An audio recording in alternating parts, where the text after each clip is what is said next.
On the way back from the prenatal checkup at the hospital, I was trapped in the elevator with Giulio's first love at the same time. When Giulio arrived, I was so frightened that my white sweatpants had already been stained red with blood. Elena, are you okay? Hearing his voice, my panicked heart finally calmed down. I touched my 7-month pregnant belly and endured the pain as I said to him, Giulio, my belly hurts so much. The baby. Giulio immediately interrupted me when he heard this. Don't be afraid. I'm here. Giulio. Just as Giulio was busy comforting me, the girl beside me suddenly spoke, with an incredulous tone in her voice. I looked up and saw her staring straight at Giulio, her eyes glistening with tears. Seeing the two of them looking at each other so affectionately, my heart couldn't help but sink. This was the first time I saw such complicated emotions in Giulio's eyes, including surprise, regret, and love. He didn't even glance at me. There was only her in his eyes. Who was she? The intense pain hit me again. I gritted my teeth and feebly comforted the baby in my belly, only hoping that he could be stronger. At this time, the girl covered her heart and said to Giulio with a pale face, Giulio, I feel so uncomfortable. But I'm really glad that I can see you again. Then I'll have no regrets even if I die. She smiled contentedly. Arya. Giulio murmured, perhaps thinking of something. He didn't continue, but the distress in his eyes was so obvious that I couldn't ignore it even if I wanted to. Arya? Arya. So she was Giulio's first love who left without saying goodbye. I had heard from Giulio's cousin before that Giulio had someone he liked very much, because she had a very serious heart disease. On the day they got engaged, the girl disappeared after leaving a letter. Later, it took Giulio 6 years to get over the pain. After that, he met me, proposed to me, and married me. Everything went so smoothly. But her sudden appearance made me feel that I didn't mean much to Giulio in his heart. Was this the power of first love? Because the exit was too small. The rescue workers said that they could only rescue the pregnant woman first. But there's also a heart disease patient in there. I'm worried that she won't be able to hold on much longer. Giulio said, unable to help speaking up as he looked at the pale-faced Arya. Seeing that the rescue workers didn't respond, he quickly turned to ask me, Elena, are you okay now? Can you hold on? Giulio's actions shocked everyone. Although he didn't say it explicitly, everyone knew that his heart had already leaned towards Arya. The situation became awkward. Arya lowered her head and didn't say anything. Everyone turned to look at me. Please rescue me first. My baby can't hold on much longer. The baby and my survival instinct made it impossible for me to be so-called magnanimous. I didn't want to die. Nor did I want to be a saint. I was just a mother of a child. Giulio frowned deeply. It was obvious that he was caught in a dilemma at that moment. Giulio. It doesn't matter. Anyway, hadn't fulfilled life, sorry. I don't have long to live. The baby is important. Arya said with a self-deprecating smile. Hearing this, Giulio closed his eyes heavily and, with a hoarse voice, requested, please rescue my wife as soon as possible. When he opened his eyes and looked at me, there was a flash of disappointment in his eyes. Then he looked at Arya with a guilty face, as if blaming himself for abandoning her. Elena, I'm sorry. When I heard this address, I couldn't help doubting that I had misheard. I used to like it very much when Giulio called me like this. But now that I knew his first love was named Arya, I just wanted to cry. In the dead of night. Who was the person he called affectionately? Arya shook her head and raised a very weak smile at him. Giulio. Don't worry. I'm much better now. Your wife and baby are more important. At this moment, compared with the understanding Arya in Giulio's eyes, I seemed much more selfish. Arya curled up her body, just like a fragile porcelain and all, looking particularly pitiful. Giulio's eyes were terribly red, just like someone who had lost his lover. As soon as I was rescued, the medical staff quickly carried me onto the stretcher to check my condition.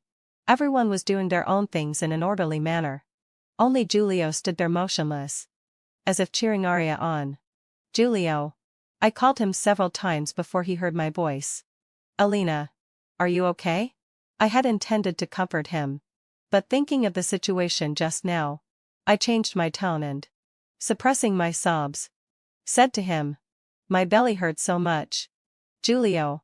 I'm so afraid that something bad will happen to our baby."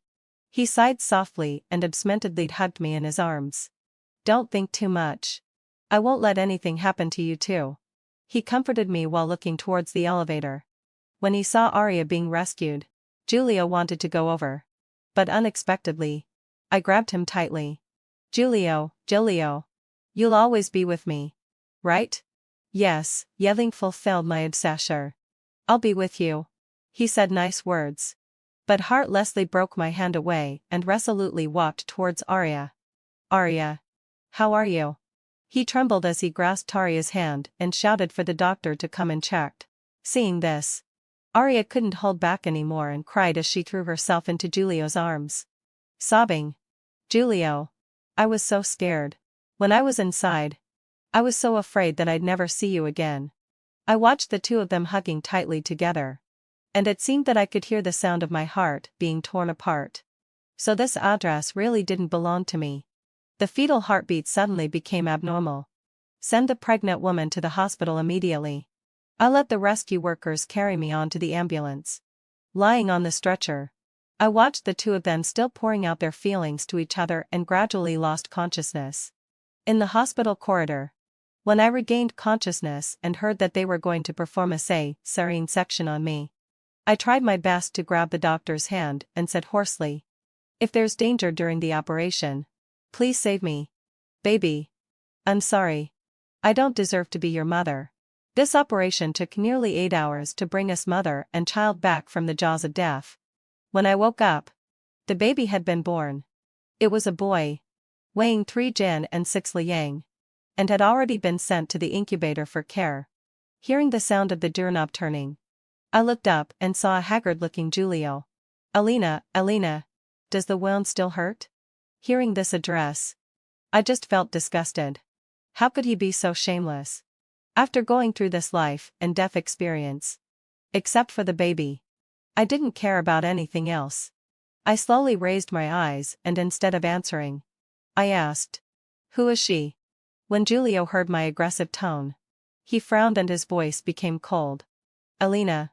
Don't be too sensitive." "Julio. I'm not stupid. When the accident happened, I saw clearly how worried and concerned you were about her." I forced back my tears and calmly accused him. "When I needed you the most, you abandoned me and the baby for someone else." 6 years had passed. I thought I was very happy. But now I realized that I could never compare to Arya. Seeing that I was crying, Julio couldn't help feeling a bit regretful. He repeatedly promised me, Elena, I'm sorry. I won't do this again in the future. Arya has a very serious heart disease." I really couldn't just turn a blind eye. I pushed him away. "Don't call me that. It's bad luck." Seeing that I couldn't push him away, I couldn't bear it anymore and bit his shoulder hard. I only heard a muffled groan. And then the strong smell of blood filled my nose. "Get out. I don't want to see you now." Julio was afraid that it would stimulate me and cause massive bleeding. So he could only leave. And I didn't see him again that day. Julio's parents were still out of town and couldn't rush back, so I had to do everything by myself. At 11 o'clock at night, the baby in the incubator suddenly had convulsions and the incubator room was in chaos. After being rescued, a doctor said to me who was waiting at the door of the operating room, "The baby was born prematurely and his breathing is not smooth." Maybe. She didn't finish her sentence. But I could guess that this baby might have a hard time surviving. I couldn't hold back anymore and cried as I grabbed the doctor's hand and choked. "Doctor. Please save him. No matter how much the medical expenses are, I can accept them. He's the only blood relative I have in this world. I only have him. I beg you to save him." Ignoring the dissuasion of the doctors and nurses, I endured the pain of the torn wound and came to the incubator where the baby was. This baby was really too small. I was afraid that he wouldn't be able to survive tonight. I touched his hand through the glass, as if this could bring courage to both of us. "Baby, sorry. Come on. Don't be afraid. Mommy will always be with you." "Where's the baby's father?" "You just had an operation. You shouldn't get out of bed. A nurse beside me suddenly asked me. I wiped away my tears and said slowly. He's dead. That night, I spent it in fear, hardly daring to close my eyes, for fear that I would hear bad news about the baby when I woke up. The next day, when it was bright, the baby's breathing gradually became smoother. Looking at the little guy sleeping peacefully, I covered my face with my hands and burst into tears. Knowing that he could eat, I put on my coat, took the elevator by myself, and went to the hospital cafeteria to buy lunch. As soon as I appeared in the cafeteria, everyone's eyes were more or less cast on me. After all, I looked so haggard that it was really pitiful. Girl, where's your family? These foods are not nutritious. Chicken soup is the best for the confinement period. The aunt behind me couldn't help reminding me. Mom, perhaps realizing my embarrassment, a pregnant woman who was playing Honor of Kings on her mobile phone quickly interrupted her. After the old woman shut up awkwardly, the pregnant woman apologized to me with a guilty face. My mom is just a bit talkative. She didn't mean any harm. Don't take it to heart. I shook my head and smiled faintly without saying a word. Looking at this mother and daughter bickering, I thought of my mother. If she knew that I had suffered so much grievance, how distressed she would be. On my way back, when passing by the nurse's station, I accidentally heard several people chatting. Hey, that pregnant woman in Ward 801 is really pitiful. There's no one around her.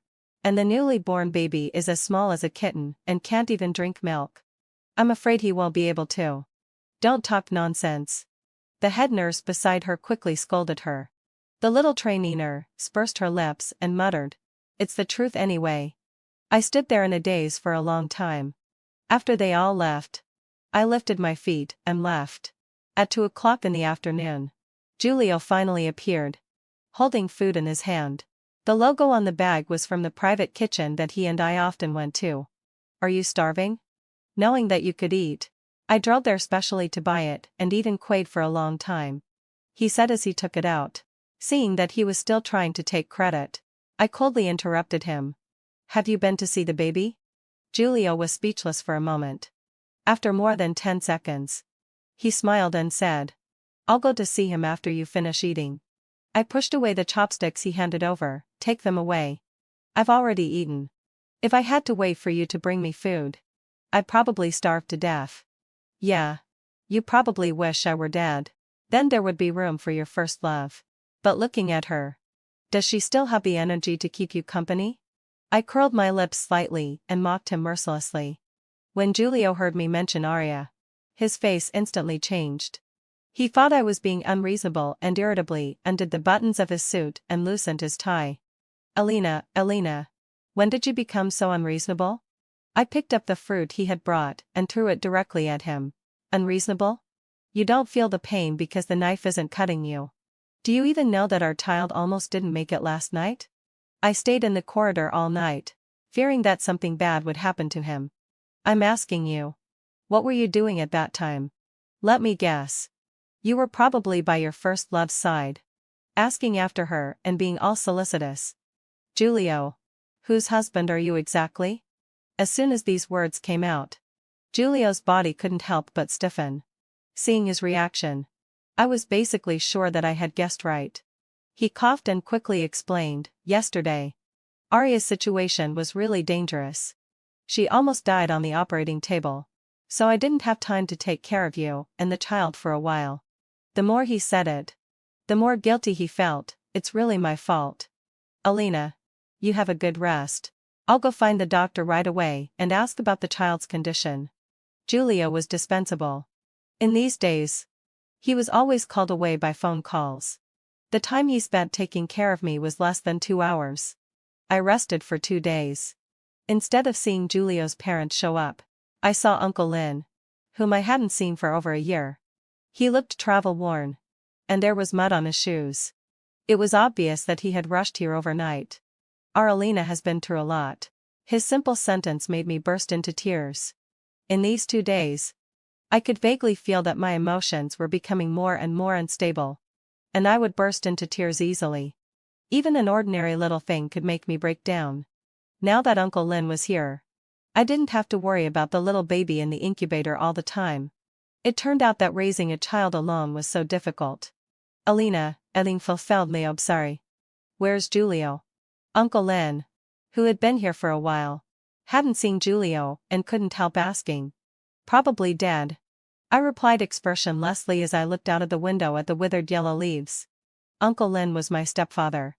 As a posthumous child, I had no father since I was born. My mother brought me up with great care. The year I met Julio, I received the news that my mother and Uncle Len were getting married. As a daughter, I was very happy that she had found someone to rely on. It was obvious that they liked each other. But misfortunes always target those who are suffering. Just after she had lived a few good days, she was unexpectedly diagnosed with advanced gastric cancer. At that time, perhaps realizing that her time was running out, she always urged me to marry Julio, wanting to leave without regrets. My mother passed away not long after I married Julio.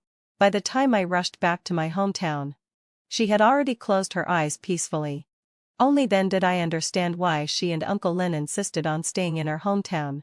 After my mother passed away, I didn't even dare to go back during the spring festival for fear of being hurt by the memories.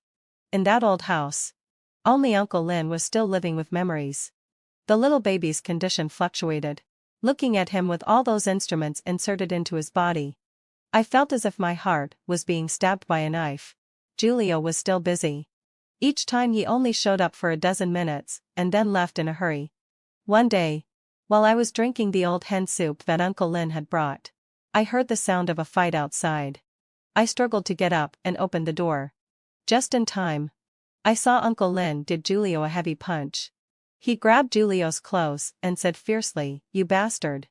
Our Alina is in such a state. Yet you dare to be with some shady woman outside. Uncle Len, don't say such harsh words. Arya isn't that kind of woman."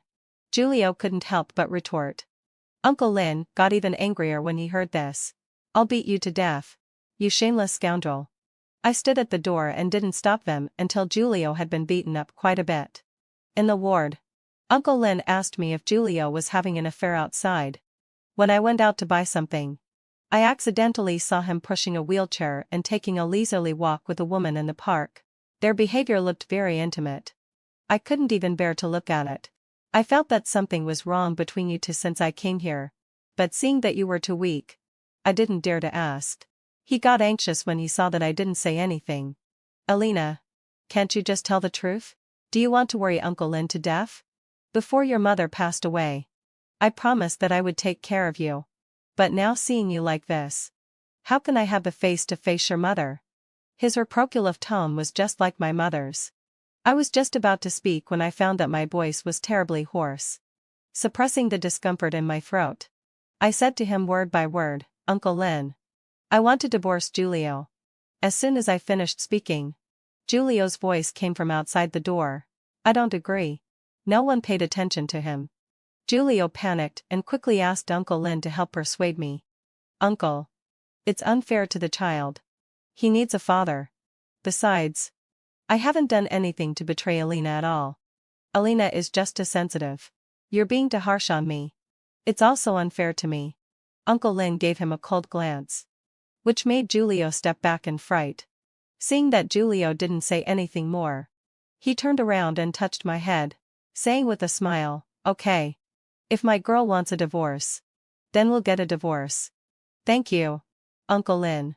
I blinked hard, trying not to let the tears flow out of my eyes. Julio didn't believe that I would give up on him like this. With red eyes, he said, "Alina, don't be like this." I remained indifferent and said in a cold tone, "We can go to apply for divorce registration now. After the 30-day cooling-off period, we'll get divorced. From then on, we'll have nothing to do with each other. The child is mine. You can be as entangled with your first love as you like. Just don't disgust me." Julio didn't want a divorce and just said that I should calm down and then left. "Girl, don't be afraid. Uncle Len is here." Uncle Len quickly comforted me. "Afraid that I might do something stupid? Uncle, having fulfilled my obsession, can you do me a favor? Take some photos of Julio and that woman together. The more intimate, the better.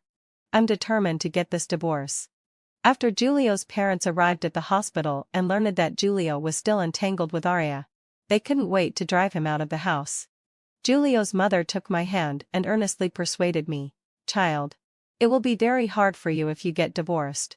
Don't worry. We'll teach that brat a lesson. Just give him one more chance." I didn't respond. This kind of marriage was meaningless. He couldn't forget his old lover. And I was still resentful about the days when I was alone in the hospital struggling to hold on. It was a deadlock. Only by burning our bridges can we save ourselves. As a highly educated family, Giulio's father and mother were quite reasonable.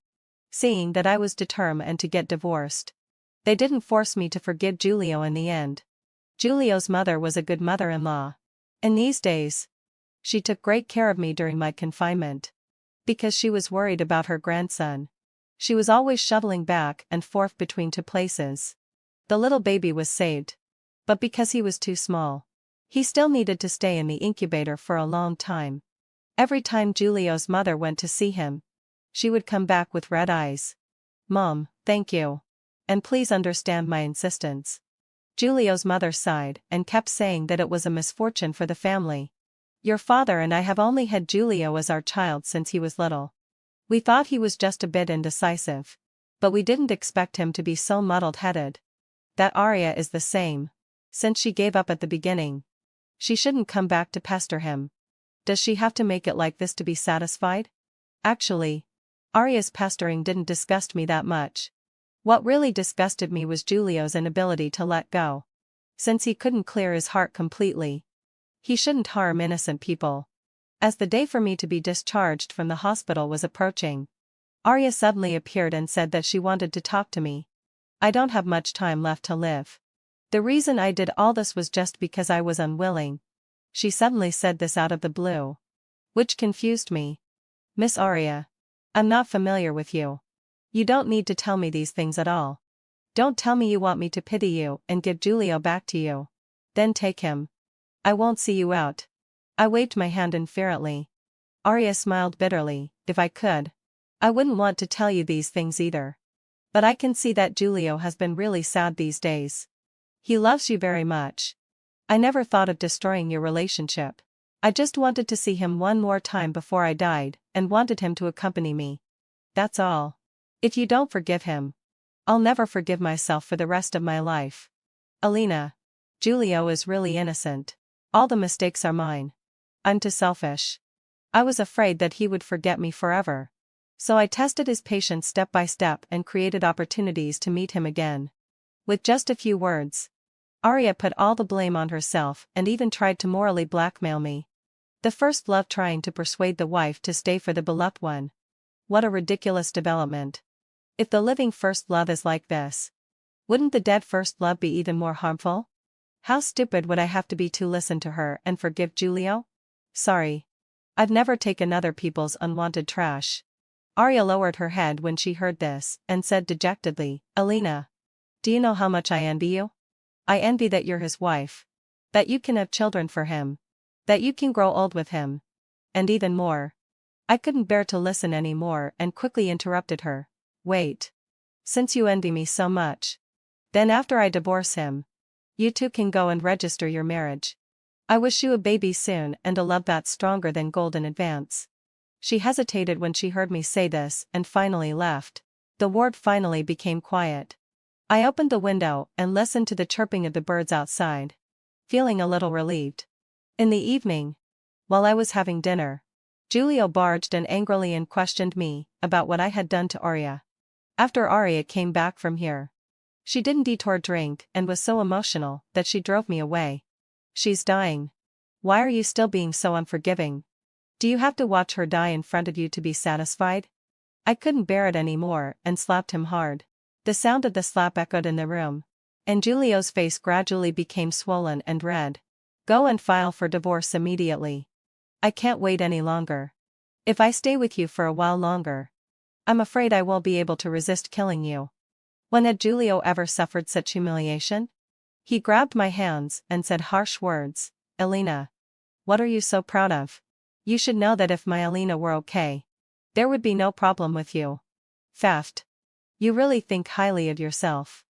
Since you love each other so much, then you two can be together forever. Don't come out and harm others. Goodbye. When his reason came back, Giulio realized that he had said something stupid and slapped himself in frustration. He also tried to grab my hands. Don't touch me.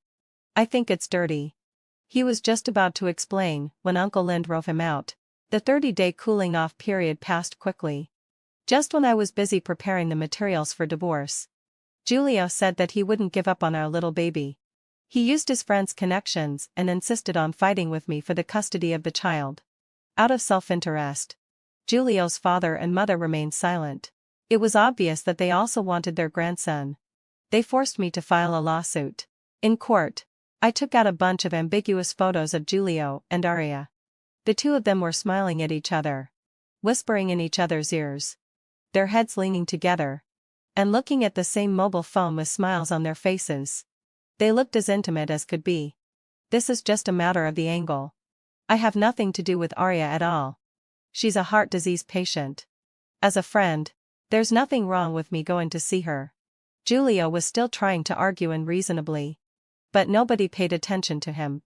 Everyone could see clearly that the ambiguous relationship between them was almost palpable. Then I presented the timeline of the hospitalization, and clearly pointed out that Giulio had ignored me, his wife, and our child. He had spent a long time staying with Aria, making her happy and helping her relieve her worries. Giulio's being a scumbag was known to all.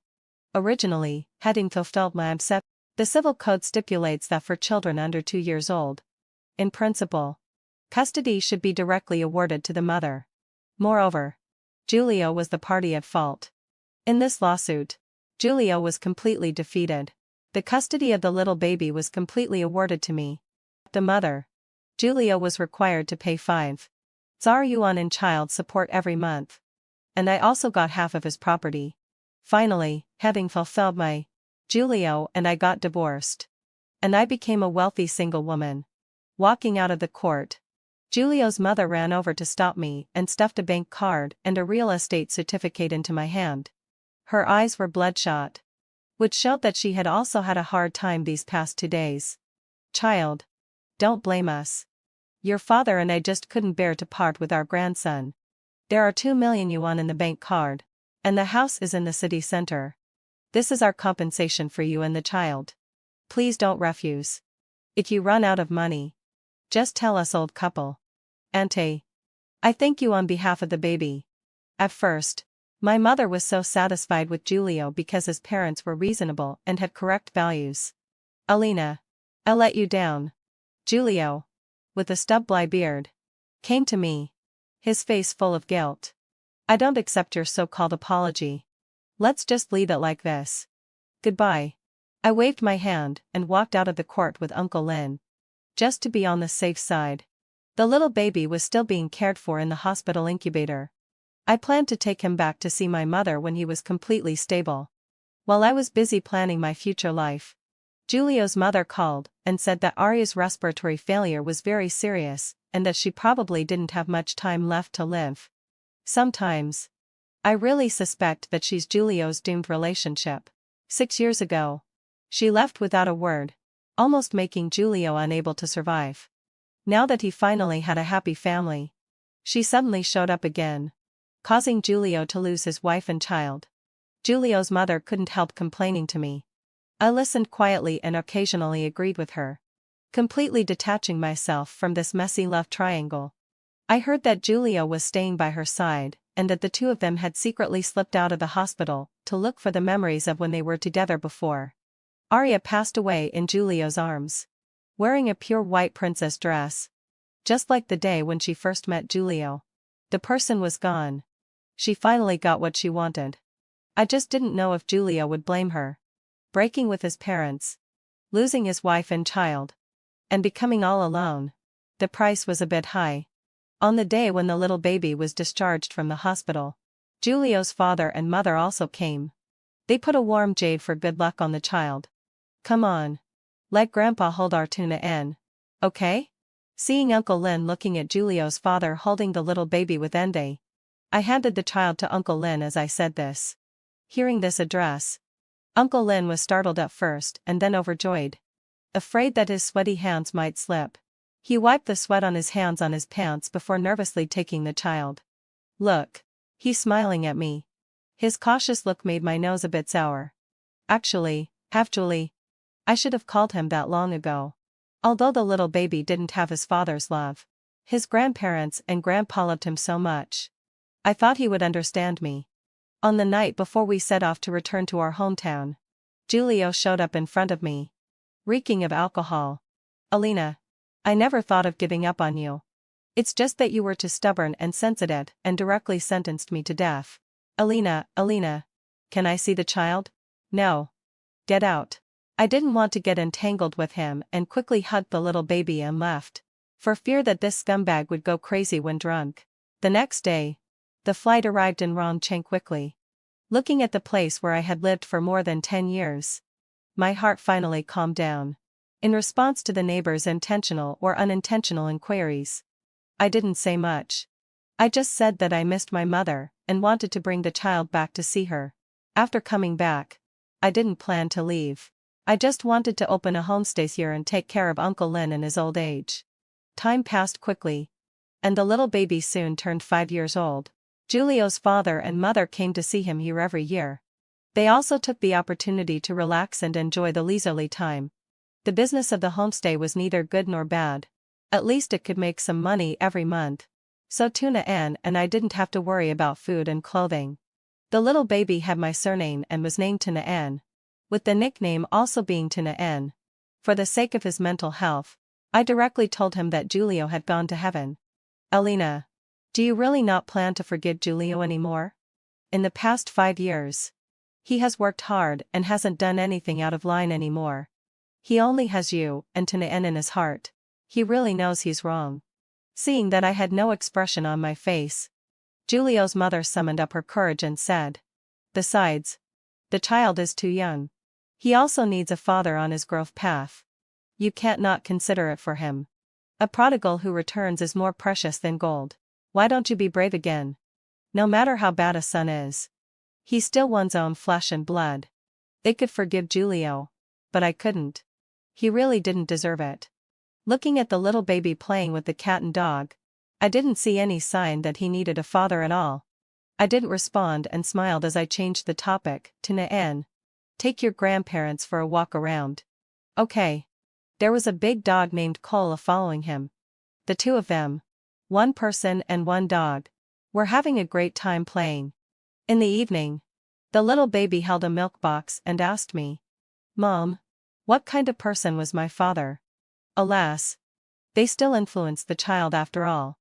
I thought for a while, then squatted down and said to him seriously, "He was a not-so-good person. Just like the scumbag in the TV series that Mom watched." Oh, I understand. He nodded in a daze and then asked again, "Mom, Helen fulfilled my sorry. I'm not a little scumbag, right?" "No. You're a little angel." I pinched his chubby little face, amused lie. Who would have thought that the little baby, who almost didn't survive back then, would be so lively and active now? After Giulio's parents left, my life returned to peace again. It was just that occasionally I would feel as if someone was watching me. But when I turned around to look, I couldn't find anything. This feeling lasted for a week. It wasn't until I accidentally found the expensive Lego in the little baby's hand that I guessed Giulio's presence from what he said. This scumbag was really lingering like a ghost. Anger rose in my heart, and I dialed the phone number that had been blocked for a long time. "Alina." Giulio's tone was full of ingratitude. "Giulio, how can you be so disgusting? Now that your first love is gone, you think of me again. Don't you have any shame?" "It's not like that. I just wanted to see if you and the child were doing well. I don't need it." "Alina, I'm wrong. I didn't expect things would turn out like this. I just thought she didn't have many days left to live. So I couldn't bear to refuse her. I really didn't expect that you would be in such a difficult situation at that time. I'm really sorry." Giulio started crying, sobbing. I didn't want to listen to his confession. This guy was just a piece of crap. "Don't waste your breath talking nonsense here. Stay away from my son. I'm afraid you'll corrupt him." If something goes wrong with my smart and sensible son because of you, I won't forgive you. After warning him, I hung up the phone and blocked him again. On the day Giulio was leaving, he called and said that he wanted to see the little baby one more time. Alina, after this meeting, I can promise that I won't pester you anymore and will start my own life anew. Just one meeting in exchange for peace. You're so smart. You shouldn't refuse. Right? Although I didn't want to agree. Compared to a momentary discomfort, I wanted to live the rest of my life steadily. A life without Giulio. The meeting place was chosen at the airport. Seeing Giulio again after 5 years. He looked pale. Like a walking corpse. As soon as he saw the little baby, he crouched down, asked carefully, "Can I give you a hug?" Seeing me nod. Tuna pursed his lips and agreed. "Just for a little while. You smell bad. Just like Grandpa Wang in the village." "It doesn't smell good at all." Hearing what he said, Giulio smiled awkwardly. When he got closer, I smelled the strong stench of alcohol on Giulio. No wonder the little guy was so repelled. "Now that we've met, I won't see you off. Wish you a bright future and a pleasant journey." I held the little baby's hand and walked slowly out of the airport. As for Giulio behind me, he was just a stranger from then on. The next time I heard about Giulio was half a year later. He was dying because of illness. According to Giulio's mother, Giulio had uremia. Due to long-term heavy drinking, his condition deteriorated rapidly. By the time the doctor discovered it, there was no cure. Without a kidney source, Giulio could only wait for death. "Elena, Giulio's condition is getting worse day by day. I beg you, please come back and see him. As a mother, I just hope that he can spend the remaining days happily." After hanging up the phone, I didn't know what to do for a moment. "Dad, do you think I should go to see Giulio?" According to Tuna N's grandma, it's just a matter of 1 or 2 days. I didn't want to go. But I also had to consider Giulio's father and mother. After all, they really loved the little baby. Go. For the sake of the old people, and also to fulfill the father-son relationship between Tanayan and him. After all, there will really be no more ties in the future. Uncle Lin wanted to go with me. But I refused. Because of my mother and me. He had already worked hard for half his life. I didn't want to trouble him with this trifle. As soon as I arrived at the exit of the station, I saw Giulio's father and mother who had been waiting for a long time. They gave the little baby a perfunctory hug and then cried, saying that Giulio had been waiting for us. I raised my eyebrows and didn't say anything. In the ward, Giulio was lying weakly on the hospital bed, looking sickly. There was no trace of his former energetic appearance. "You're here." Not wanting to meet his passionate gaze, I coughed and looked around expressionlessly. He didn't care at all before. But now he was acting so affectionate. Giulio was really ridiculous. After Giulio's mother took the child out, the ward became quiet instantly. After a long time, he finally said, "Elena, Giulio, let me tell you the truth. The only reason I'm here is for the sake of your parents. I brought Tana N here now just to fulfill that meager father-son bond between you two. After you die, you'll have nothing to do with him anymore." As soon as these words were spoken, Giulio's face instantly turned ashen. "Elena, do I really mean nothing to you in your heart?" Seeing that I didn't answer all along, the light in his eyes slowly went out. "No. Giulio died and passed away at 3:35 in the afternoon." Giulio's mother threw herself on the hospital bed and wept bitterly. Giulio's father also quietly had his eyes turn red. The whole ward was in chaos. Walking out of the hospital gate, the little baby asked me with a puzzled look, "Mom, kano kuaswamayo?" Who was he? Looking at the sky filled with the glow of the setting sun, I answered him seriously. "A person who made mistakes. A person who was stubborn and refused to see the truth. Baby, edu fulfill sashin. Mom hopes that you can be kind, brave, free and easy in the future. And be able to love and hate straightforwardly. Don't be as awkward as he was." The child didn't quite understand what I meant, but seeing how serious I looked, he still obediently agreed. "Let's go. Let's go home." Under the afterglow of the setting sun, the two of them, one big and one small, left hand in hand. Extra story of Giulio. After Giulio died with resentment in his heart, he was unexpectedly reincarnated. He was reborn on the day when Alina had an accident.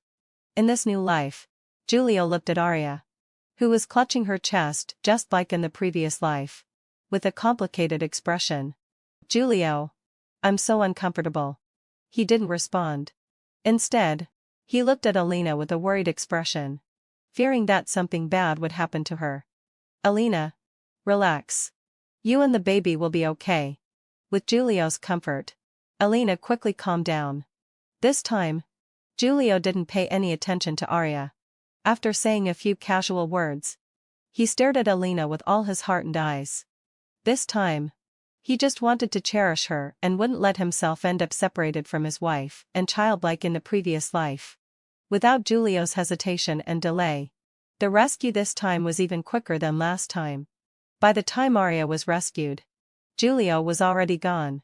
She finally realized that he had fallen in love with someone else and that he really didn't love her anymore. In the ambulance, Giulio kissed Alina on the forehead and smiled contentedly. "Alina, I'm so happy that you're still willing to talk to me. Fool. You haven't done anything wrong. Why wouldn't I talk to you?"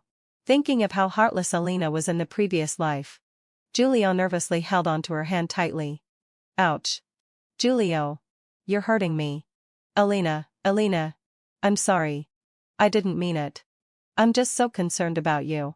The more Alina looked at Giulio, the more she felt that something was wrong with him. The current Giulio was so worried about gains and losses that he didn't look as confident and energetic as before. "Giulio, are you hiding something from me?" Giulio's heart skipped a beat. Afraid that Alina would really notice something unusual, he affectionately touched her head and confessed without showing any signs of it. "Alina, the girl who was trapped in the elevator with you just now is my ex-girlfriend Arya. The one my cousin said was the runaway bride." Seeing that Alina didn't say anything and remembering the scenes from the previous life, he was so scared that he solemnly swore, "Alina, I only like you now. There's no so-called lingering affection for the past at all." Alina still didn't say anything, and Giulio became more and more panicked. After a long while, she burst out laughing, looking at Giulio with her eyes curved like crescent moons, which made him stare blankly. How many years had passed in the previous life? He hadn't seen this smile again. "But it seems to me that she still has lingering feelings for you." Alina wasn't stupid. The inexplicable look in that girl's eyes made her understand that there was a complicated love story between the two of them. "But I only like you now." Having a second chance at life, Giulio knew exactly what Alina needed. Pregnant women are easily sensitive. If he hadn't broken her heart so thoroughly, how could she have been so heartless? So now he wouldn't be stingy with his love for her. "Giulio, you couldn't even say a simple love phrase before.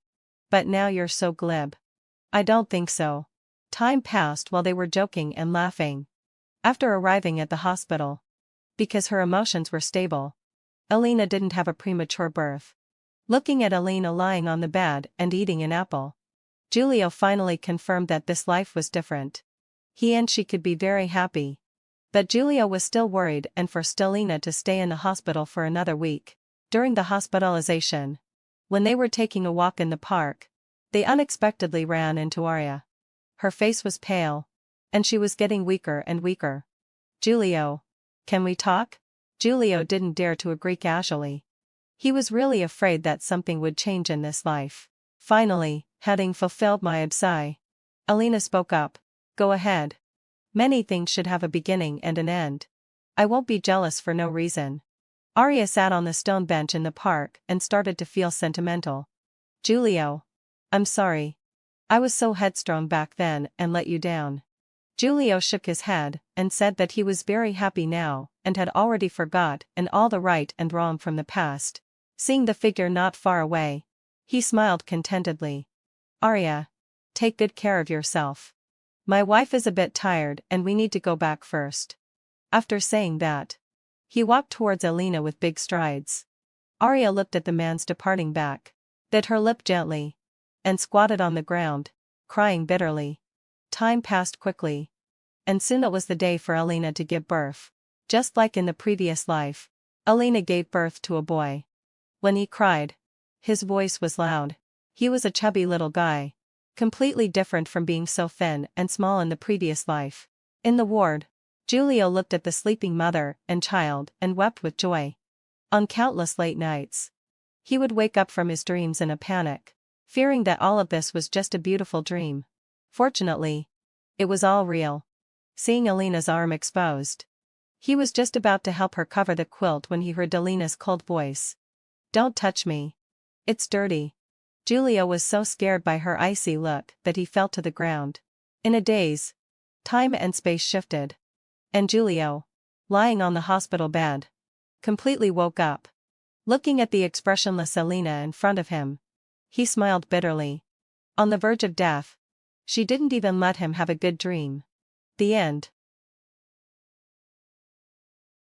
I was on the night shift in the early hours of the morning when an ambulance brought a girl who was in a coma to the hospital for emergency treatment.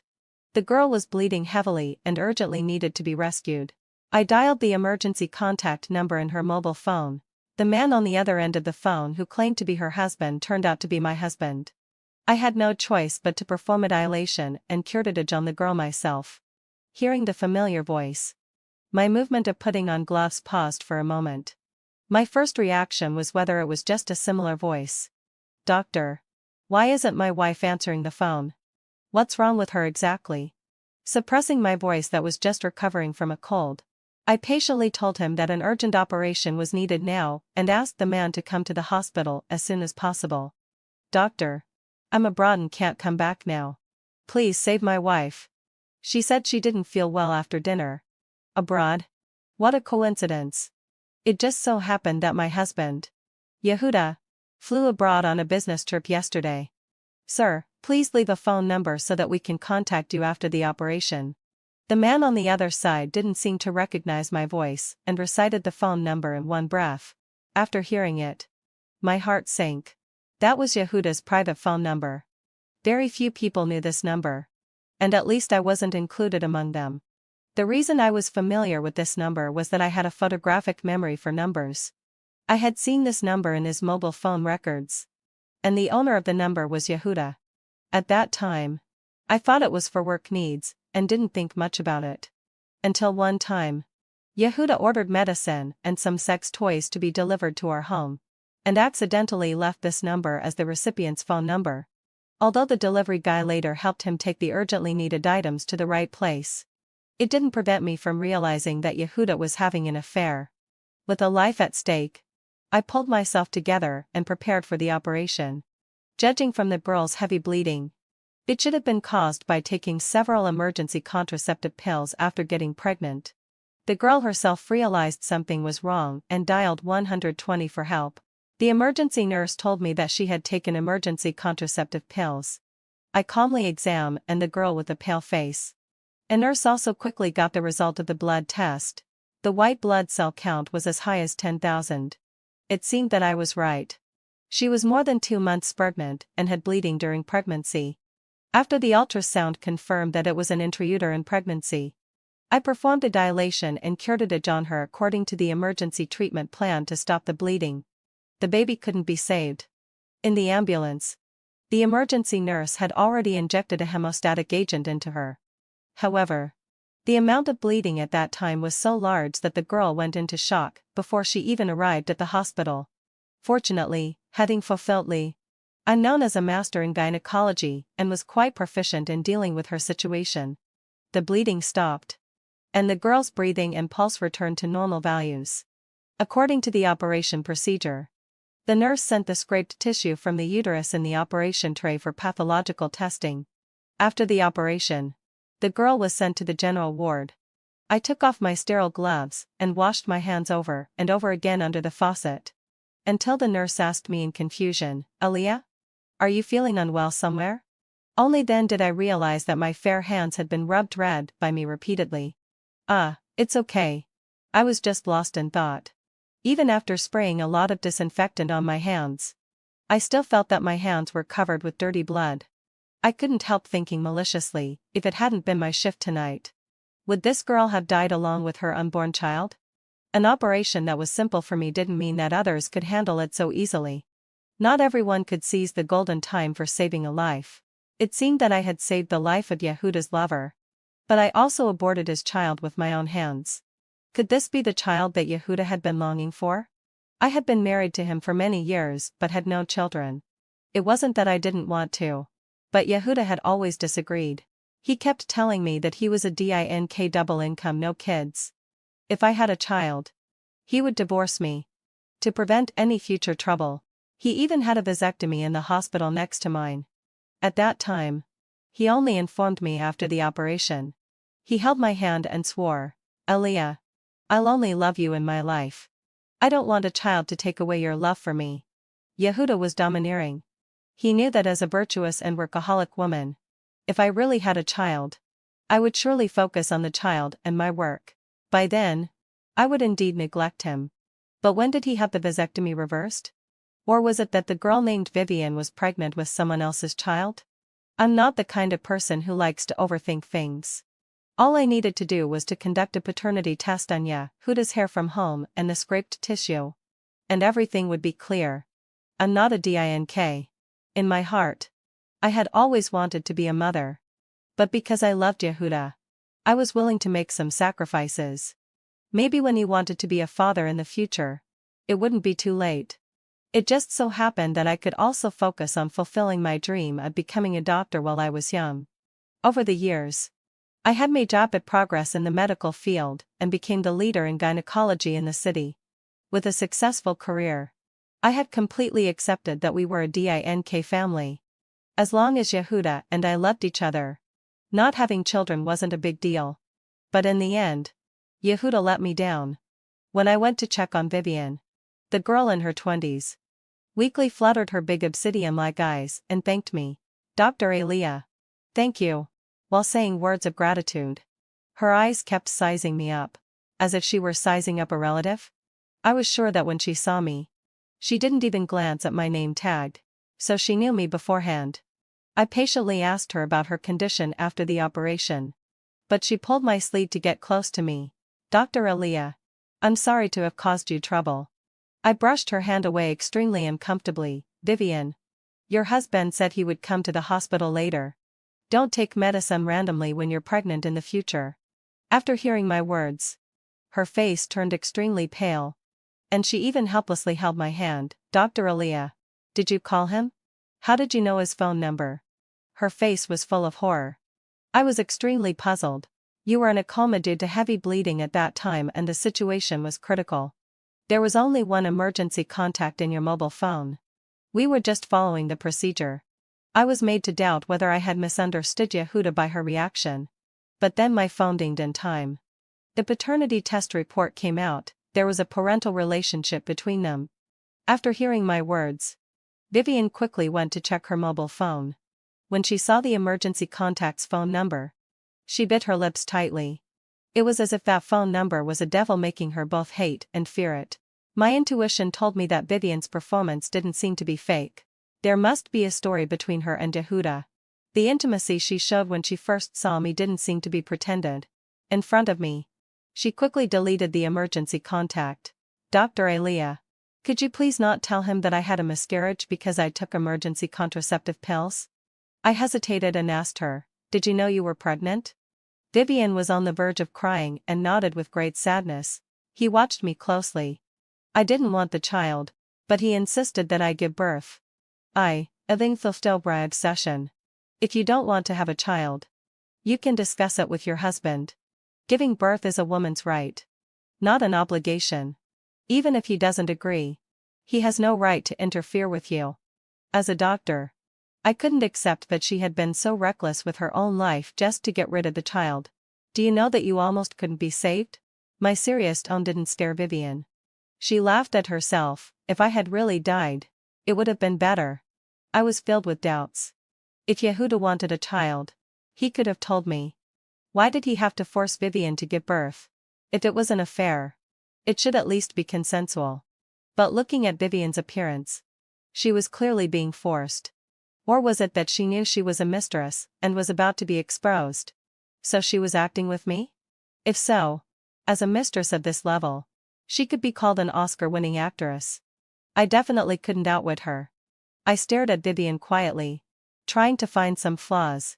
But she seemed to be immersed in pain. Even if I died, he wouldn't let me go. He's a devil. Out of my duty as a doctor, I asked for her consent. Did your husband abuse you? Do you need me to call the police for you? I didn't actually find any signs of abuse on her body. Hearing the word police, Vivian started trembling all over. No, Burr. Don't call the police. It's useless to call the police. They'll make my life worse than death. They? Were there others forcing her together? Seeing that her mental state was a bit abnormal, I had to sit down and comfort her. Okay. Okay. I won't call the police. But can you tell me what they did to you? Maybe I can help you. If Yehuda had really done something inhumane behind my back, I wouldn't stand by and do nothing. Since I knew that Yehuda was having an affair, I had completely given up on this marriage. It's just that we had been married for many years and had deep entanglements of interests. I didn't want to let the scumbag take advantage easily. The private detective I hired had secretly investigated many times but couldn't find any traces of Yehuda's affair. Vivian was the only breakthrough I had for now. After hearing my words, Vivian's mood stabilized a lot. Dr. Elia. As long as you don't tell him that I deliberately had a miscarriage by taking medicine, I'll be okay. I wouldn't blindly believe Vivian and just casually agreed. If Yehuda knew that I had performed the operation, how could he come to me to ask about Vivian's situation? I walked out of the ward, ready to go home and rest after work. But the matter of Vivian's miscarriage kept lingering in my mind. Without being sure whether Vivian was acting or a victim, I wouldn't trust anyone blindly, nor would I act rashly. I found the private detective Mystic and gave him Vivian's basic information. After hearing my description, Mystic frowned tightly. As a man himself, he also couldn't figure out what trick Yehuda was playing. If he was keeping a mistress outside, Vivian's reaction didn't seem like that of a mistress. If it was a misunderstanding, the child was indeed Yehuda's. Anyway, the fact that Yehuda was having an affair was already established. With Vivian as the breakthrough, Mystic focused mainly on her. The next day, when I went to work at the hospital, I was surprised to learn that Vivian had been taken away by a strange man. I frowned and asked the head nurse, "Didn't you stop him at all? Was she willing to go or was she forced?" Elia. She kept her head down and didn't dare to speak from beginning to end. The man didn't listen to persuasion either. He said he was her husband and even showed the marriage certificate. I had a video call with Yehuda across the ocean today. And he was still abroad. Where did this husband come from? We had no choice. The family member made a big fuss. So I had to let him sign the informed consent form for voluntary discharge and let him take her away. Where's the informed consent form? Let me have a look. While flipping through the discharge materials in her hand, the head nurse mused and asked me nervously, "Elia, is there something wrong?" I took the materials and glanced at the flamboyant signature. For some reason, it felt familiar.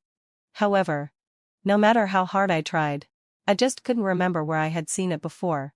The family members made a fuss. But there's nothing we can do. Fortunately, having fulfilled my accept, Vivian's condition isn't too serious and she should be okay. Just to be on the safe side. After taking a picture of the signature on the informed consent form, I went to the corridor and dialed the phone number left at that time. It took a long time before the call was answered. The beeping sound somehow gave me a bad premonition. I didn't give up and dialed again. Finally, having fulfilled my IDSI, someone answered the phone. But the voice belonged to a different person. It sounded as hoarse as sandpaper rubbing against the table. "Hello? Who is it?" I snapped out of my daze in astonishment. "Excuse me. Are you Vivian's husband? I'm the doctor who performed her abortion surgery. How is she doing now?" There was silence on the other end of the phone for a while. And then the sound of things being smashed could be heard. The man on the other end cursed angrily. "What the fuck gives you the right to kill my son? Don't pretend to be kind and concerned about this bitch here. She couldn't even keep the baby. Why doesn't she just die?" After saying that, I heard the dull sound of a stick hitting flesh, followed by Vivian's cries, "I'm sorry. Please forgive me. I can give you another baby." Hearing this, the man gasped heavily and spat, then hung up the phone. I didn't know what relationship this man had with Yehuda. But as a woman, I heard Vivian being abused just now and I couldn't bear it. Without hesitation, I called the police for her. Because Mystic had already found the address of the urban village where Vivian was located based on the information I provided. And in the video he took from me through the window with a drone, the man wearing a baseball cap injected an unknown liquid into Vivian, and she immediately fell to the ground unconscious. With the police dispatched, the man in the baseball cap was taken away. According to the principle of proximity, Vivian was sent to my hospital again. Combined with the basic information investigated by Mystic, I gave Vivian a full-body examination. But the result made my heart feel as if it had fallen into an ice cellar. Chapter 2. Vivian had been injected with a large amount of sedatives. Even after treatment, her condition was still not optimistic.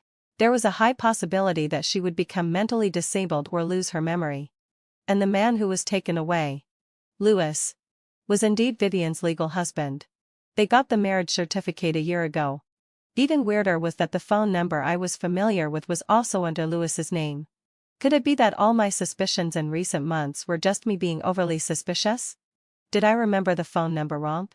But the voice that night in the operating room was clearly Yehuda's.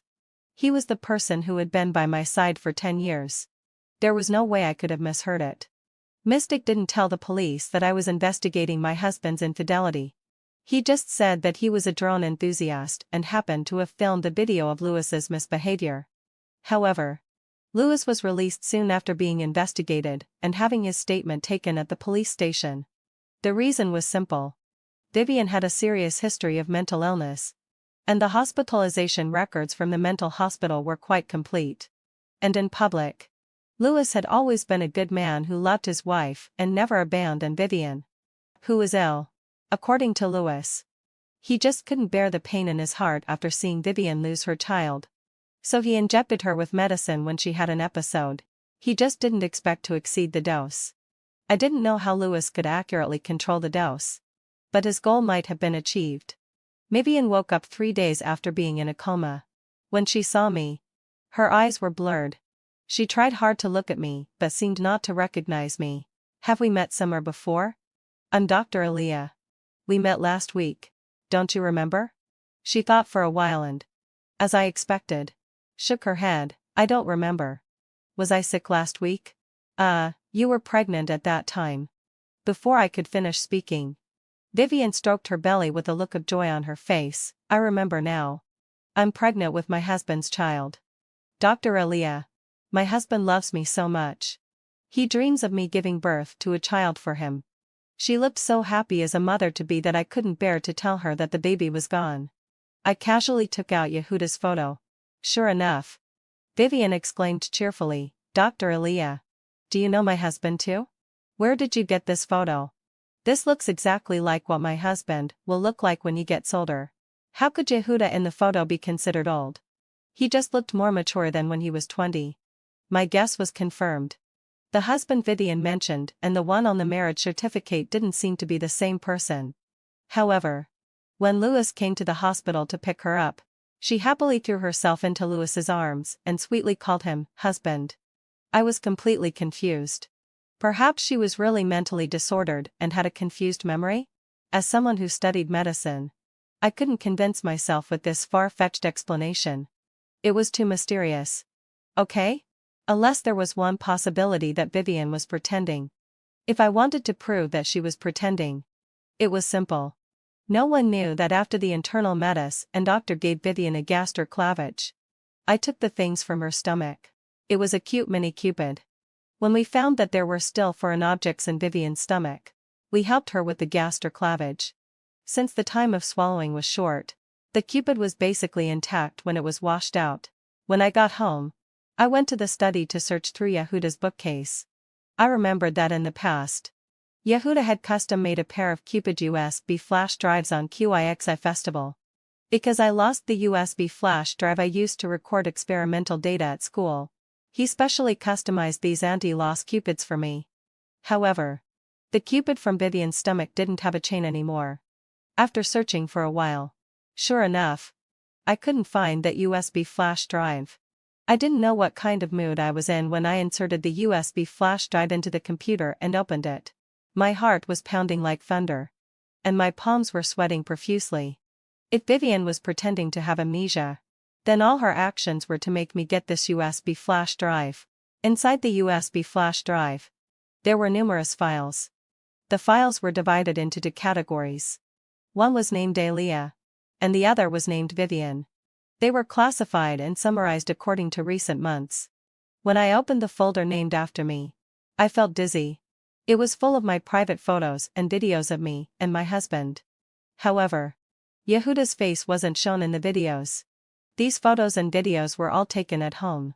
And I immediately felt chilled to the bone. Perhaps there were hidden cameras secretly filming me in places I couldn't see. I quickly sent a message to Mystic, asking him how to find the location of the cameras at home. Without a word, he sent a girl to my door to help me check. Sure enough, the girl helped confirm that there were cameras in the bedroom and the bathroom. Fortunately, there were no cameras in other places. To avoid alerting the enemy, I didn't let the girl remove the cameras. I had to see what was in Vivian's folder before deciding on the next step. As a woman, the girl was extremely sympathetic to my situation. We both knew tacitly where those photos and videos had ultimately gone. The girl opened her laptop and quickly hacked into the cameras. Unless the other party was a master hacker, they wouldn't notice that the cameras had stopped working. After opening Vivian's folder, my heart trembled even more. Vivian had suffered inhumane treatment for 2 years. Perhaps, just because of insufficient memory, more hadn't been saved. She didn't have any mental illness at all. She was just one of the targets of Yehuda's revenge. From the records of his abuse of Vivian, I restored the whole truth. Yehuda and I didn't know each other originally. In my junior year, after finishing an experiment in the teaching building of the medical school, I was going back to the dormitory. I could have taken another brightly lit road to go back to the dormitory. But that would have been a long detour. I didn't hesitate to choose the shortcut which passed through a playground and the back hill behind the girls' dormitory. Because this road was closest to the medical school and backed onto the hill, few people walked on it at night. And alumni called it the road of no return at night. It was winter at that time. After finishing the experiment alone, I was shivering with cold and just wanted to get back to the dormitory, quickly to get hot water for a bath and warm up. I was known as the Experiment King. As long as I gave a heads up in advance, the dormitory auntie would always open the door for me after 11 o'clock. However, that night I finished the experiment at 12 o'clock. I was afraid that the auntie would wait too long. So I almost jogged all the way back to the dormitory. The shadows of the trees on both sides of the road were dancing in the dim light of the street lamps. I closed my eyes halfway, feeling extremely scared in my heart. Actually, nothing had ever happened on this road before. But something happened to me that night. A tall and strong man suddenly rushed out from the hill. I was so scared that I immediately fell to the ground. He was wearing a thick furry hat that covered most of his face, only revealing a pair of lewd and bewildered eyes. When he walked towards me like looking at prey, it was too late for me to shout for help. He covered my mouth tightly and dragged me into the deep ditch between the back hill and the concrete road. I struggled desperately, having fulfilled my adsecher. But it was useless. Because the deep ditch was just wide enough for one person. After being dragged in, I had nowhere to struggle. I could sense his panic. I begged him nicely. But he just pulled my clothes without saying a word. When the cold wind blew through my thin clothes and I was almost in despair, the dormitory auntie came to look for me with some people. She was holding a flashlight and kept calling my name. I gave up struggling, fumbled to find my phone, and turned off the silent mode on my iPhone. When the phone rang, I felt like I had come back to life. He was just a little bit away from succeeding. The dormitory auntie and her nephew Yehuda saved me. When she pulled me out of the deep ditch, I was shaking like a sieve and couldn't stop crying. The man with evil intentions ran away, and Yehuda chased after him with all his might. The two of them got into a fight. When the security guards arrived, Yehuda was hit hard in the groin by the man with the stone on the ground. His screams were particularly eerie in the silent night. The police came later and took the man who had already been subdued by the security guards away. And Yehuda went to the hospital because of that blow. For the sake of my reputation, the school didn't handle the matter publicly. The man who attempted rape was named Cain. Yehuda stayed in the hospital for more than half a month. Although I was embarrassed about his injured part, my conscience made me muster up the courage to visit him in the hospital every now and then. It was also at that time that I fell in love with him secretly. The aunt and nephew who saved me from danger in the deep ditch in the cold winter were the heroes in my heart, like the ones coming on colorful clouds. When Yehuda recovered completely, we confirmed our relationship. The dormitory auntie treated me like her own daughter every day, and couldn't wait for me to graduate and marry into Yehuda's family. Yehuda treated me extremely well.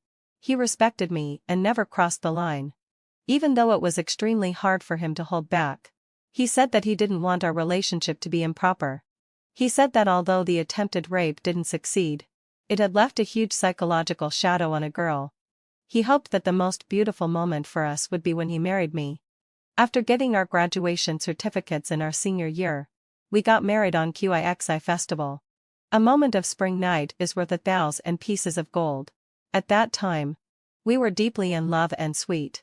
I never thought that the injury Yehuda suffered when he saved me 2 years ago had left hidden dangers. It turned out that he didn't not want to have children at all. It's him who is infertile. He knew early on that he would never have children in his life. However, he didn't give up. Because the doctor told him that there was still a chance of curing his usparashmi caused by trauma. It's just that he was seriously injured at that time. The injury that I thought would heal in half a month actually took him nearly half a year to recover from. This is the reason why he didn't touch me even though he endured it. Later, he tried various treatments with traditional Chinese medicine and hormones. But all in vain. He even doubted whether he was impotent for a while. As a man suffering alone from the torment and pain of being unable to have descendants or even being unable to have normal sexual function, I can understand that. However, he turned love into hatred. He hated me for staying in the laboratory so late and only going back home then. He hated me for asking his aunt to leave the door open for me. He hated that he just went to send his aunt a midnight snack but was forced to be a good Samaritan and ended up having no descendants. It turned out that his being aloof from me that year wasn't because he considered that I was busy graduating. It was that he himself wanted to break up with me. But he wasn't reconciled. Since he was infertile, which woman would be willing to be with him in his life? He is 3 years older than me and the only heir of the Yehuda family. He didn't want to let go. Moreover, before we got the marriage certificate, apart from holding hands and kissing, we didn't have any more excessive behaviors. It seemed that it wouldn't be worthwhile if he didn't sleep with me. He deeply regretted it in his heart. When he confessed to his family that he would have no descendants, everyone, including his aunt, unanimously demanded that he marry me. This was the price for saving me. Elia. They bribed the doctor on his behalf and pretended to have a vasectomy. Whether there were children or not, at least he had a wife. After marriage, we lived in harmony. I never thought that everything was fake. He hated not only me but also Cain. However, Cain, I set out, Elosai, when he had evil intentions at that time, was already terminally ill and there was no cure for his illness. When Cain came down from the back mountain late at night and saw me, he had a sudden idea of getting a big gain before dying. As a result, he was sent to prison by Yehuda and his aunt.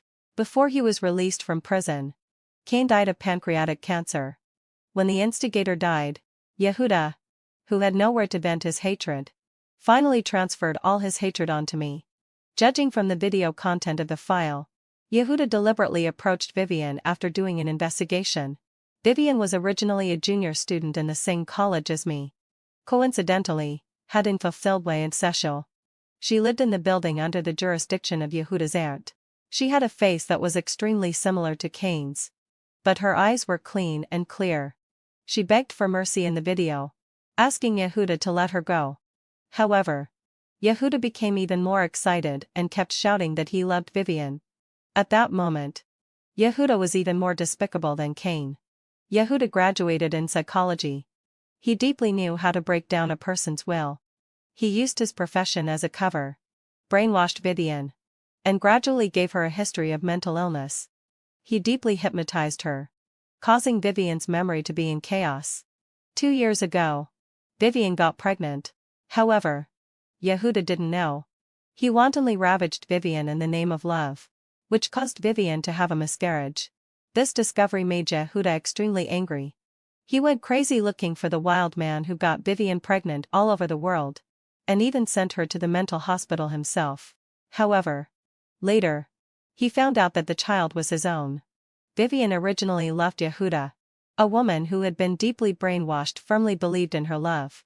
It was not until Yehuda suspected her of having an affair, beat her, and sent her to the mental hospital again that she woke up.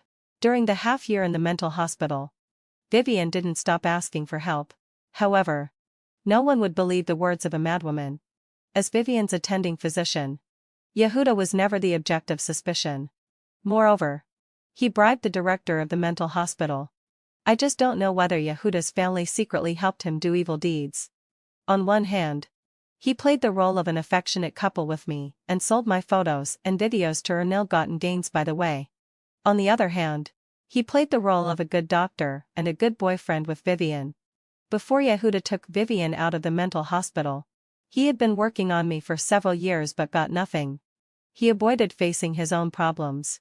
Lewis told him that perhaps it was because God couldn't bear to see it and wanted to use Vivian's womb to repay Cain's debt. Yehuda, who firmly believed this, took Vivian out of the mental hospital. He asked Lewis, a distant cousin-in-law whose wife had died, to marry Vivian. Secretly, it was always him who had an affair with Vivian. Perhaps fate is something mysterious. Vivian got pregnant again. Vivian, who had suffered countless losses in the mental hospital, finally became smarter and learned to save herself.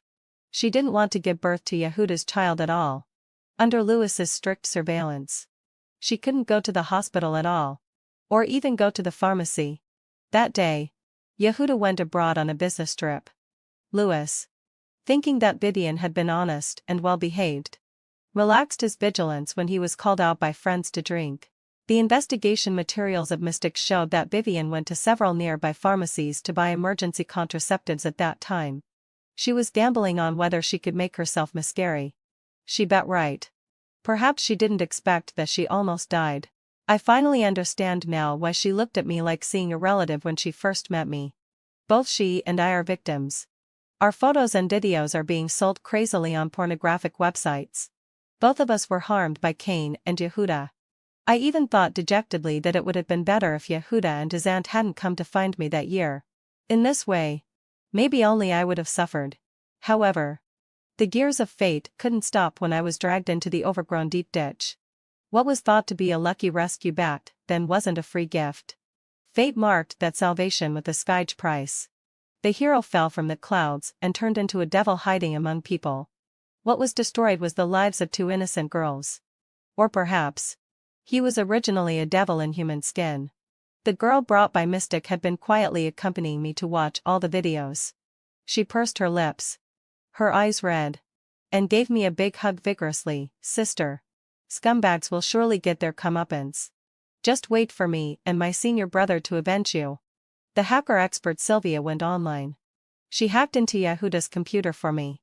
There were not only the contents in that USB flash drive but also many photos and videos of Yehuda taking advantage of his position to have improper intentions towards good-looking patients. I never expected that the psychological counseling room that my parents and I funded for him back and would be insulted like this by him. He was simply insulting the profession of a psychologist. I don't know whether the victimized girls knew that they had been violated or not. Perhaps it's better that they didn't know. After all, as a psychologist, the girls who came to seek help from Yehuda all had some psychological problems. If they knew that the doctor they trusted had done such despicable things to them, would their conditions worsen? Sylvia followed Yehuda's account and found the dark web where he sold illegal videos and pictures. These low-class websites change their locations frequently, and their security can't stand scrutiny at all. Sylvia downloaded all the user information without leaving a trace.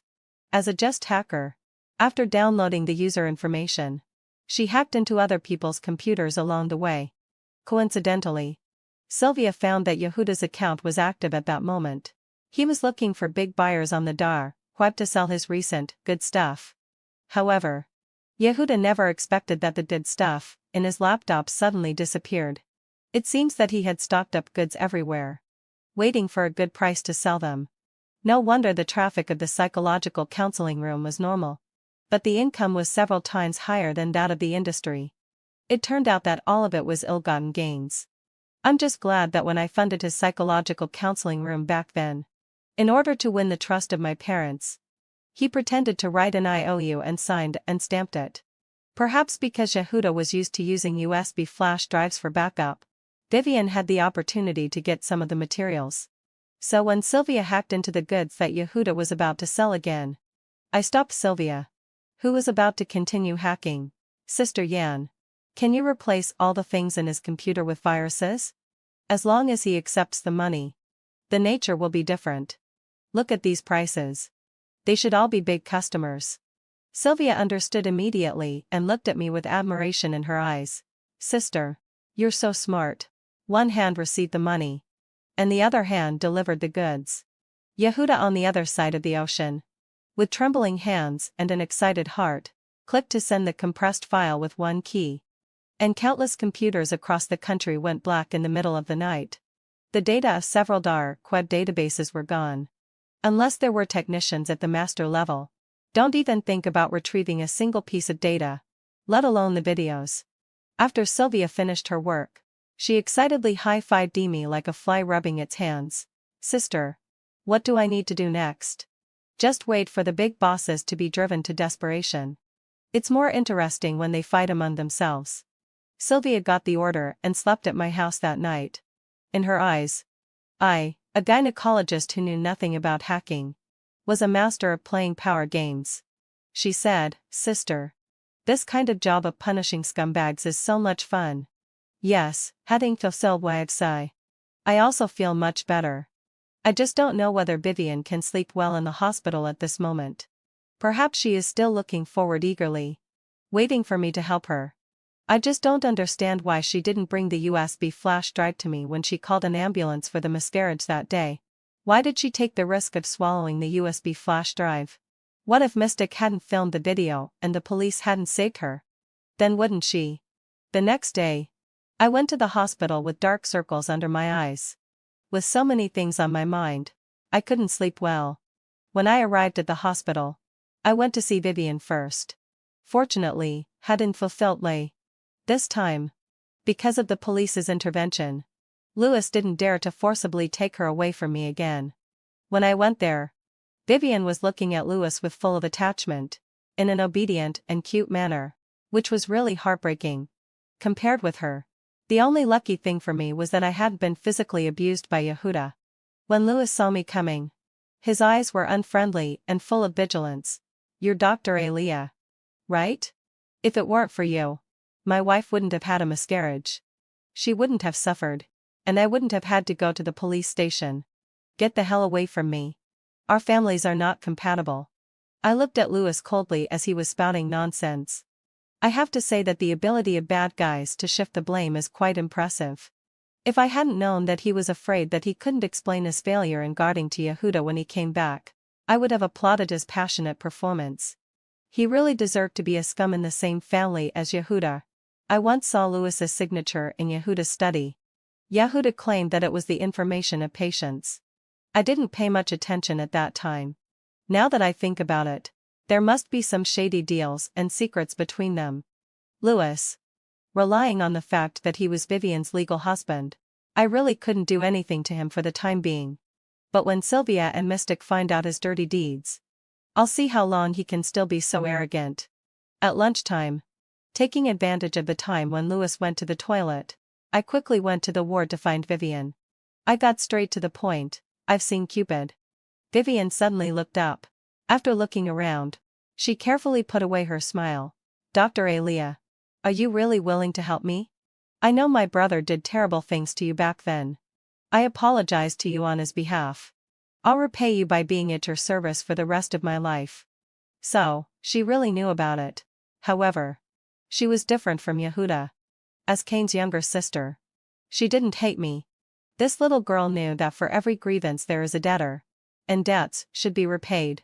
But Yehuda, after playing the hero, went back on his word and became a brute. No, even calling him a brute was an insult to animals. I patted her on the shoulder. Vivian.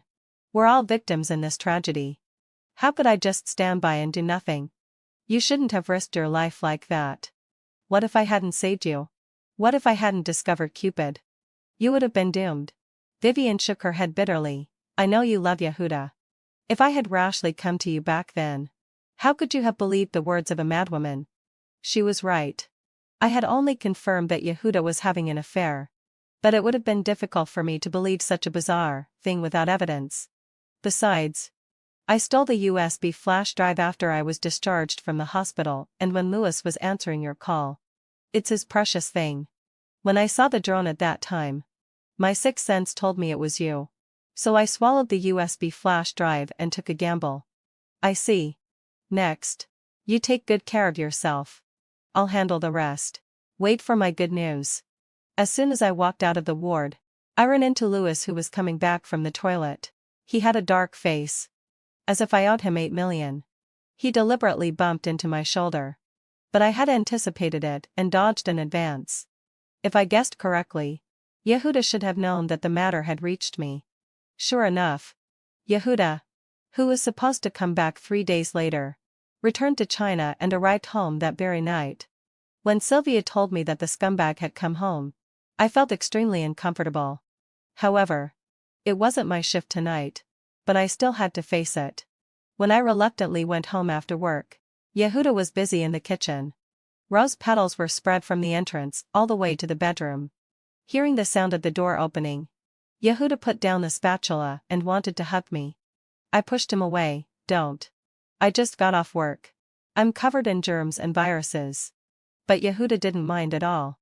He hugged me forcefully and showed me his treasure. With great joy. Darling, darling. I've got a surprise for you. Go and find the treasure. Under his expectant gaze, I followed the petals to the bedroom. Yehuda had always been romantic. The roses on the bed were arranged in the shape of a heart. An exquisite gift box was waiting for me to open it. Seeing that I didn't move for a long time, Yehuda urged me, darling. Go and open it. Whenever I thought about where the money for buying the gift came from, I felt so disgusted that I wanted to throw up. I pulled the ribbon open. And the gift came into view. Opening the box. It was the Rolex Submariner Hulk that I had liked for a long time. The excited scream that Yehuda had expected didn't come. He looked at me a bit disappointed. Darling. Why don't you show some reaction? Reaction? Since you want it, I'll fulfill your wish. I gathered all my strength and slapped Yehuda hard on both cheeks. High red marks of 5 fingers quickly appeared on his fair cheeks. Yehuda, who was slapped dumbfounded, still put on an act. Darling. Your way of expressing yourself is a bit unique. But I didn't bother to pay attention to him and directly handed him a divorce agreement. Yehuda. Let's get divorced. He was puzzled and asked me with a gloomy face, Aliyah. Are you out of your mind today? What have I done wrong that you're treating me like this? I wouldn't tell him the real reason until everything was settled. You have money to buy a Rolex but no money to pay back my parents? The IOU you wrote back then said you'd pay back the money in 2 years. But how many 2-year periods have passed now? Have you paid it back? After hearing the reason, Yehuda smiled casually. Darling. Are you angry with me just because of this? I've mentioned to Mom and Dad many times that I wanted to pay them back, but they said I shouldn't rush. They're really something. They could just tell me directly if they needed money. They had to go around in circles like this, and almost made me lose my wife. Yehuda was really a master of psychology, able to control his emotions freely. He took out his phone from his apron and was about to transfer money to Ray's parents on the spot. But he asked me blankly, well, darling, I don't seem to have their account numbers. Why don't you just transfer it to me? I have Mom and Dad's account numbers here. I wanted to see if he would transfer the money or not. When my eyes glanced at the divorce agreement, he gritted his teeth and transferred 1 million yuan to me. Darling. I borrowed 800. 0 yuan back then. The extra 200. 0 yuan can be regarded as interest. After receiving the money, I was willing to put the Hulk on my wrist. Yehuda happily ran to the kitchen to prepare candlelight dinner. When he turned around, the fleeting gloom and anger on his face were clearly caught by me. He was heartbroken about giving me such a large sum of money. I guessed that he should be thinking of ways to sell something else tonight. Sylvia and I were just waiting for this moment. After he busied himself with clearing the table and dishes, he coaxed me, "Darling, you go to sleep first. I have a few patients who will consult me about something tonight. I'll come to accompany you after I'm done." I readily agreed. He probably didn't even know that he had screwed someone over badly last time. In order to sell at a high price, he contacted the previous big customers again, saying that he had top-notch goods. It was like delivering himself to their doorsteps. The ordinary customers who bought his compressed files could only consider themselves unlucky they were cheated and didn't dare to call the police at all. But this time, he still thought others were fools. The big shots who had been looking for him but couldn't find him couldn't tolerate it anymore. Many of these seemingly respectable big shots were executives or leaders of big companies. There were a large number of important company secrets in their hacked computers. The data was priceless. His one-click sending cost them heavy losses. These people wouldn't just admit bad luck and let him go. Now that he came to them again to cheat and swindle, who would believe him? They had already called the police long ago. It was just that because Yehuda was abroad at that time, it was a bit difficult for the National Security Department to confirm. Now that he was in China, the big shot tacitly contacted the police. Well, with Sylvia's help, the police easily found him. I lay on the bed quietly waiting for the sound of the doorbell. Yehuda cursed in Chinese and went to open the door. When he saw a team of police officers outside the door, his legs trembled with fear on the spot. I put on my clothes and got up. "Honey? Who's here in the middle of the night?" I deliberately pretended to be woken up and then exaggerated froze with a shocked expression. "Police officers. What's going on?" The police didn't stand on ceremony. They showed the arrest warrant and entered the house to arrest him. I was naturally shocked as if I had heard something incredible. Yehuda reacted and tried to close the door. But his supposedly burly body was nothing compared to the police officers. He struggled violently to resist arrest. Finally, having fulfilled l'objet, he was pinned to the ground with his hands tied behind his back. Even when he was handcuffed, he was still shouting, "Police officers. Is there a misunderstanding? I'm being wronged," with conclusive evidence. No matter how much he shouted that it had nothing to do with him, it was all in vain. Sylvia just did as I told her and installed a few viruses in his folders. He sent out the files himself and received the money. His desperate resistance in the end was just a joke. Finally, having fulfilled l'objet, Yehuda was punished for several crimes. Yehuda had to take the blame for all those customers whose computers were hacked. The psychological counseling office was closed down. I didn't want my parents to worry. So I didn't tell them until I successfully got the divorce judgment and received the marital property that should belong to me. Vivian testified in court about all kinds of improper behaviors of Yehuda and Louis. The two good buddies ended up in prison together. Both Vivian and I got rid of the scumbags at the same time. Given that there were many victims in Yehuda's case and most of them had mental illnesses, the court chose to hold a closed trial. This was also a disguised way to protect those innocent girls.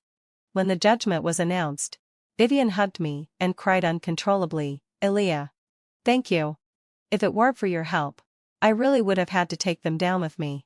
She knew that Yehuda wouldn't be willing to let her die. He was still counting on Vivian to carry on his family line. All that awaited her would have been endless abyss and darkness. If it had really come to taking them down with her, how insignificant was the strength of a weak woman like her. Yehuda and Louis might not have received the punishment they deserved. In the courtroom, Yehuda's family was full of anger and wished they could dismember Vivian on the spot. However, when the secret was finally revealed, they were shocked and ashamed to have such a family member. They even didn't have the face to see me. Finally, having fulfilled l'objet, everything was settled.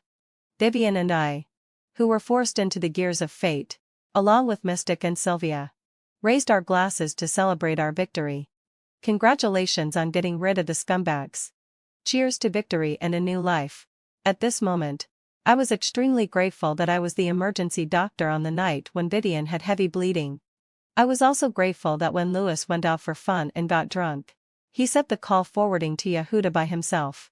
These wonderful coincidences were the gifts that fate gave us. The end.